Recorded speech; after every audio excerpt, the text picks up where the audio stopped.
हम पढ़ेंगे next topic के बारे में, दैट इज एक्टिव। ठीक है, तो अब हमारा टॉपिक होगा एक्टिव ट्रांसपोर्ट। कंपैरेटिवली पैसिव के एक्टिव थोड़ा सा छोटा है। एक्टिव ट्रांसपोर्ट में हमको दो चीज़ें हर जगह मिलेंगी, दैट इज एटीपी का यूज़ और अगेंस्ट द ग्रेडियंट। ठीक है, अगेंस्ट द कॉन्सेंट्रेशन ग्रेडियंट, ये हमको मिलेगा ही मिलेगा। अब हमको एक बात याद रखनी है, अगेंस्ट द ग्रेडियंट का मतलब हम समझ गए थे कि मान लो यहाँ 100 है, यहाँ 0 है, तो आइडियली जाना कैसे चाहिए, ऐसे, पर ये जा कैसे, हम चाहते कैसे हैं, ऐसे जाना, पर चलो इसको 0 की जगह 10 लेते हैं। ठीक है, तो मैं चाह रही हूँ कि यहाँ पे 100 है, यहाँ पे 10 है, तो जो मूवमेंट होगा हमेशा कैसा होगा, नेचुरली 100 to 10 की तरफ होगा, बट मुझे इस 10 में से 2 मॉलिक्यूल, 4 मॉलिक्यूल, 5 मॉलिक्यूल 100 की तरफ भेजना है, तो ये अगेंस्ट हो गया ना, हाई कॉन्सेंट्रेशन की तरफ भेजना हो गया। ये इसका एग्जाम्पल देखते हैं हम, सबसे प्यारा सा एग्जाम्पल है पढ़ना। पढ़ाई के लिए हमको बहुत सारा क्या चाहिए काजल दी, इसके लिए हमको क्या यूज़ करना पड़ रहा है, एटीपी। पढ़ाई के लिए हमको क्या यूज़ करना पड़ रहा है, मोटिवेशन फैक्टर। जो डिसिप्लिन वाला फैक्टर तो आता ही नहीं हमारे में, राइट। तो ये हमारे पास क्या हो जाता है, पढ़ाई के लिए हमारा क्या फैक्टर हो जाता है, एटीपी, मोटिवेशन। हम मोटिवेशन वीडियो देख रहे हैं, ठीक है, पॉडकास्ट सुन रहे हैं, इंस्टाग्राम रील वगैरह स्क्रॉल करने में कहाँ मोटिवेशन चाहिए। कोई आपको आके बोलता है कि यार प्लीज़ इंस्टाग्राम इंस्टॉल कर ले, इंस्टॉल करके चला ले, नहीं बोलता, क्योंकि वो ऑटोमेटिक हो जाता है, उसमें कोई एटीपी का यूटिलाइजेशन नहीं है, बस बॉडी थोड़ी सी डिटोरिएट होती है। Sorry, it was just for मजाक। ठीक है, अब आते हैं हमारे पास टाइप्स। टाइप्स में अगर हम देखें तो हमने देखा था कि प्राइमरी, 1 डिग्री, सेकेंडरी और वेसिकुलर। हमारे लिए जो दो इम्पॉर्टेंट चीज़ें हैं, ये हमारे लिए बहुत बहुत बहुत इंपॉर्टेंट है, क्योंकि ये अगर लॉन्ग अगर नहीं भी आता है ट्रांसपोर्ट, तो ये सेपरेट ऐसे क्यों बनाए जाते हैं, इसीलिए हमारे लिए इंपॉर्टेंट है।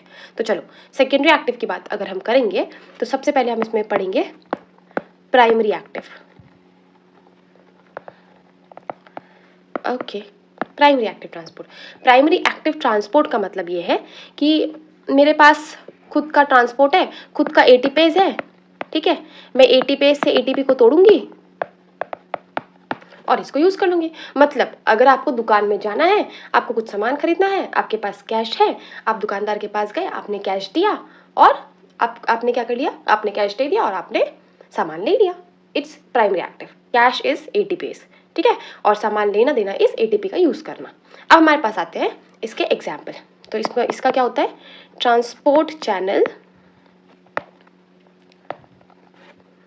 have their own ATPase pump। इसका मोस्ट इम्पॉर्टेंट एग्जाम्पल है हमारे पास सोडियम पोटेशियम पंप।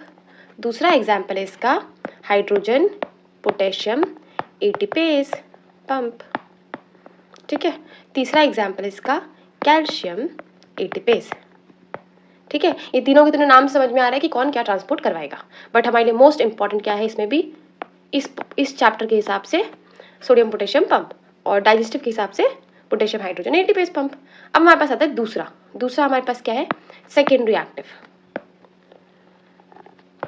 तो इसमें क्या नया है काजल दी, एटीपी दो, एनर्जी एक्सचेंज करो, बट नहीं, इसमें थोड़ा सा ट्विस्ट है। इन्होंने बोला नहीं हम इतने सीधे भी नहीं जाएंगे। ये मेरा है एक मेम्ब्रेन, ठीक है। अब इस मेम्ब्रेन में डायरेक्ट क्या करते हैं, एटीपी यूज़ करो और कॉन्सेंट्रेशन ग्रेडियंट के अलॉन्ग भी सामान को एक्सचेंज कर दो। इन्होंने सोचा नहीं हम कुछ तूफानी करेंगे, ठीक है। तो तूफानी करने के लिए क्या किया इन्होंने, जो प्राइमरी एक्टिव ट्रांसपोर्ट में जो हमारे पास क्या था, पंप, ठीक है, जैसे एटीपेज पंप था। तो अब समझो यहाँ पे मान लो सोडियम है, ठीक है, मतलब अंदर की तरफ सोडियम है, ठीक है। इन्होंने क्या किया, ये जो सोडियम पोटेशियम पंप है, इससे इन्होंने पहली बात तो अंदर से सोडियम को कहाँ फेंकवाया, बाहर, ठीक है। अब बाहर बहुत बहुत सारा सोडियम हो गया है सोडियम पोटेशियम पंप की वजह से, ठीक है, और अंदर कुछ पोटेशियम, पर पोटेशियम अभी हटाओ, वो हमारा काम नहीं, ठीक है। बहुत बहुत बहुत बहुत सारा सोडियम हमने क्या कर दिया, अंदर खींच दिया, बाहर की तरफ फेंक दिया अंदर से। तो यहाँ पे हमारे पास क्या हो गया, ऑटोमेटिक जो हमारा सोडियम है वो क्या हो गया, कम हो गया, राइट। लेकिन अब हम समझते हैं, इन्होंने ग्रेडियंट क्रिएट कर लिया। अब समझो यहाँ पे मेरे पास कितने हो गए, 100 सोडियम हो गए, यहाँ मेरे पास सिर्फ 2 सोडियम बच गया, तो अब ग्रेडियंट क्रिएट हो गया ना। अब इस ग्रेडियंट का यूज किया और सिंपल डिफ्यूजन से करवा दिया, ठीक है। अब इस ग्रेडियंट का यूज किया और सिंपली ये जो सोडियम हमने बाहर फेंका इसको अंदर की तरफ ले आए। बट ये सोडियम को बाहर अंदर करने का क्या लॉजिक है काजल दी? तो इसका लॉजिक ये है कि अब जब ये सोडियम बाहर से अंदर की तरफ आएगा तो ये अपने साथ में एक दूसरा मॉलिक्यूल लेकर के आएगा, दैट इज ग्लूकोज। ठीक है, got it? This is sodium glucose को ट्रांसपोर्टर। बढ़िया, समझ में आ गया? तो इसकी डेफिनेशन, सबसे पहले तो डेफिनेशन लिख लो, फिर इसका एग्जाम्पल लिखते हैं। सबसे पहले इसका डेफिनेशन लिख लो। It is secondary to energy gradient established by, अरे वही मतलब है, बस थोड़ा सा फॉर्मल लैंग्वेज है, जो बुकिश लैंग्वेज है, बाय प्राइमरी एक्टिव ट्रांसपोर्ट। तो प्राइमरी एक्टिव ट्रांसपोर्ट की तरह मैंने एनर्जी यूज कहाँ कर लिया? एटीपी पंप, एटीपी को कहाँ यूज कर लिया? पंप से ग्रेडियंट क्रिएट करने में। ग्रेडियंट क्रिएट करके जैसे सिंपल डिफ्यूजन करते हैं, सिंपल डिफ्यूजन करवा दिया बस। तो ये क्या मिक्सचर है काजल दी? सेकेंडरी जो है हमारा वो दो चीज़ों का मिक्सचर है, that is primary active transport plus simple diffusion. बस इतना सा हमको याद रखना है कि primary active transport plus simple diffusion का mixture is secondary active transport. बढ़िया, समझ में आ गया? अब हमारे पास इसका क्या बचता है? एग्जाम्पल। तो इसके एग्जाम्पल में दो इंपॉर्टेंट चीज़ है,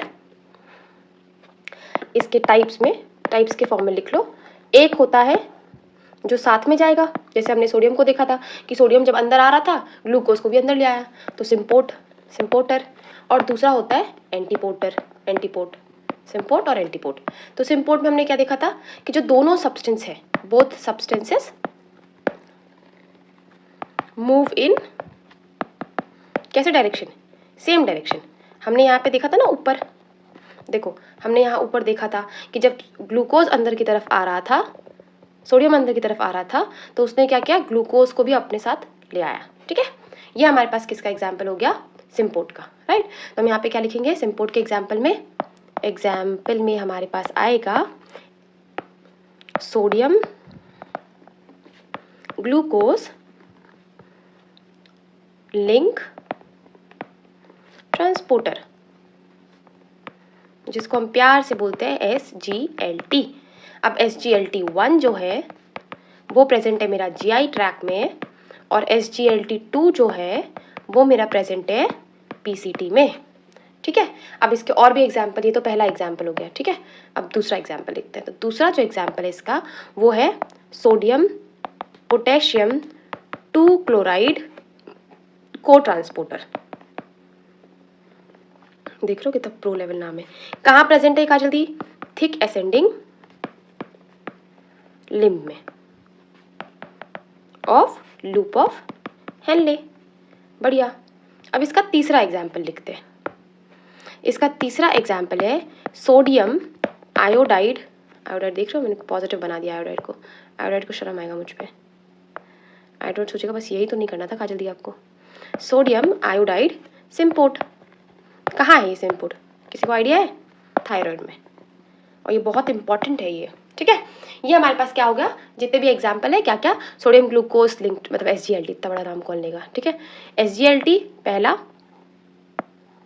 SGLT। ठीक है, दूसरा हमारे पास क्या है? सोडियम पोटेशियम 2 क्लोराइड को ट्रांसपोर्टर। और तीसरा क्या है? सोडियम आयोडाइड, पोटेशियम क्यों बोल, सोडियम आयोडाइड सिम्पोर्ट। तो ये तीन हमारे किसके एग्जाम्पल है? सिम्पोर्ट के। अब आते हैं दूसरा, दैट इज एंटीपोर्ट। तो एंटीपोर्ट में हम समझे तो नाम ही सजेस्ट कर रहा है, क्या मतलब है इसका? कि substances moves in opposite direction. इसका एग्जाम्पल क्या है काजल दी? तो इसका एग्जाम्पल हमको मिलता है RBC में, जिसको हम क्या बोलते हैं? क्लोराइड शिफ्ट या हैम्बर्गर फिनोमिना। अब I want to ask you question कि इस एक्सचेंजर का नाम क्या है? इस एक्सचेंजर का नाम आप मुझे कमेंट सेक्शन में बताओ। और बाकी इस वीडियो में हमने काफ़ी चीज़ें कवर करने की कोशिश की है। ऑलमोस्ट हमारा पूरा जो ट्रांसपोर्ट वाला टॉपिक है वो हो गया है, और आई गेस इसके बाद आपको और कोई नोट्स की आवश्यकता पड़ेगी नहीं। ठीक है, तो ये था पूरा का पूरा ट्रांसपोर्ट अक्रॉस द मेम्ब्रेन का वीडियो, और अब हम नेक्स्ट वीडियो में कोशिश करेंगे नेक्स्ट टॉपिक के साथ। Till then bye bye, take care.